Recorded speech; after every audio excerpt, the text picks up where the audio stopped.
أنا اسمي لين وائل مطر. الصف الخامس، عمري 11 سنة. بقيت في بيت دار سيدي.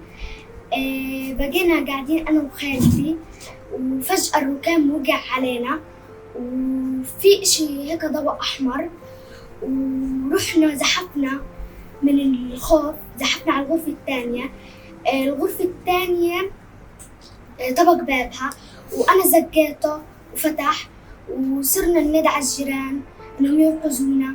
ويعني أنا ما كنتش متأملة إن أنا عايش، وصرنا ننادي على الجيران. فلما الجيران أنقذونا فتحوا الباب وأنقذونا، وحولوا ودونا على مستشفى الكويتي اللي هي بمخيم الشعوب، ومستشفى الكويت حولتنا على مستشفى أبو يوسف النجار.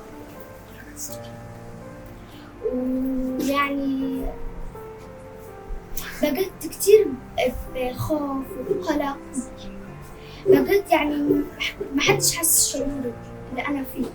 أنا بأحلم إني أصير دكتورة، وعشان أعالج الناس وأقدر أساعد الناس وأسعفهم يعني عند إشي زي هذا، أنقذهم.